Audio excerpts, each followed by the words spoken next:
Let's talk about sex, baby. Let's talk about you and me. Guys, it's Bree from Cutter's Guardian Angel, and I hope you like that little introduction there. Some awesome jamming going on. And to get down to the point, we're gonna talk about sex. But not just sex, because, be too explicit. We are gonna talk about relationships. Healthy relationships, unhealthy relationships, and so on and so on. Now, I'm guessing most of you are teenagers, high school, maybe younger, maybe a little older. That's target age, but you can be older, you can be younger. But I'm going to be addressing particularly the people who are between the ages of like 13 and 18. You don't need a boyfriend. It's great to have, or girlfriend, if you're a guy. It's great to have a significant other if they're supportive, but you don't need one. At our age, having somebody you're dating is only for having fun, really. We're not looking for someone to marry. We're not looking to make babies. I really hope you're not looking to make babies. You're a teenager, don't make babies. That's weird. We're not, we want to have fun. So your relationship should be fun.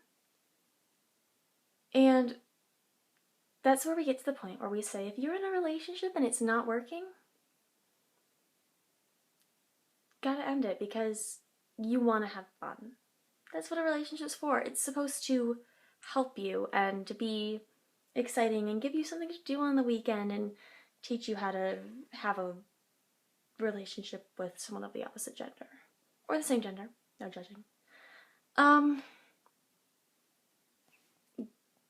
Starting to date, it's not that important. If your friends are all dating, you don't need to date if you don't feel ready for it. Don't let anyone pressure you into doing something you're not ready to do.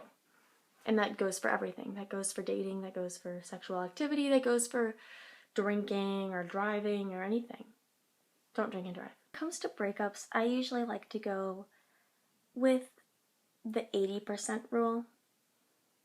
I think that when you're with your significant other, it should make you happier 80% of the time. There's always the times where you don't get along, or you're helping them, or they're helping you. But if they're not benefiting you 80% of the time, it's probably not worth it. Also, if your relationship is just a friendship with kissing, maybe it's better to not be friends. That, of course, is always your decision. Never anybody else's. But it is a partnership and they should be consenting. Don't rape people. It's weird. Yeah, let's talk about sex. Been avoiding the topic. We're going to talk about it. You don't have to have sex to keep someone with you. You don't have to have sex to seem cool. You don't have to have sex to do anything for anyone other than you. If you want to wait till marriage, wait till marriage. That is something that you can believe in and something you can do. You might have that idea until you're super hormonal and then you're like, oh, I want to have sex. Think about it. Decide what you want to do before you do something, because it can lead to a lot of regret and that can lead to a lot of issues and you don't want to feel that. The biggest thing about it is you should wait till you're ready, and sometimes it's hard to know when that is. And my kind of idea of it is, you're ready when you feel comfortable enough with yourself and being alone and just loving yourself to love somebody else. But that's my personal interpretation, and you can have your own. That's totally cool. Always use protection. And if someone doesn't want to sleep with you, it doesn't mean they don't like you. It doesn't mean they don't want to date you. It doesn't mean they don't want to be your friend.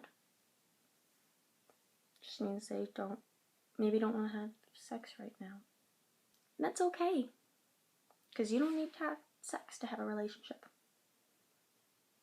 Now, back to relationships. Relationships can become dependent very quickly. It's like two towers that kind of lean on each other, and I'm holding the camera with one hand so I can only use my fingers. And if one falls, the other one falls, and they kind of trap each other down and they can't get up. So you need to have two towers that just stand on their own. And if one tower leans on the other, I cannot illustrate this with my hands. If one tower leans on the other and they fall, they kind of knock the other tower down. Overall, it's a very hard relationship. You usually end up putting so much strain on the other person that it just turns to fighting and you can't work it out.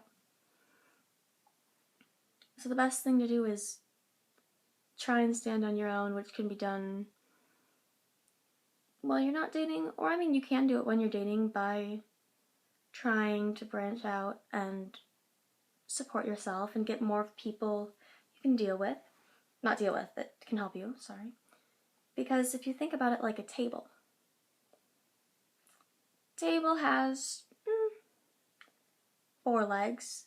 Got family, got friends, we got relationships, and let's say school. We got school. Well, if relationships with your family are hard, you still have 3 legs to stand on. If school is hard, you still got 3 legs to stand on. Tables can stand with 3 legs. They might be a little bit wobbly, but you can stand with 3 legs. Let's say you are having a lot of issues with a relationship and friends. Your table's on 2 legs. Maybe if you're really good at balancing, you can get the table to stand up. Probably not. And let's put it on 1 leg. Let's just say you only have relationships, you don't have friends, you're not good at school, and you are not getting along with your family. 1 leg. It's not gonna work. Let's blow on the table, it's gonna fall over. You want the sturdiest table you can have. So by building a solid foundation, you can create a solid, sturdy life for yourself. So don't put all your weight on one person, because even if that person seems completely trustworthy and they're never going to hurt you, well, they might hurt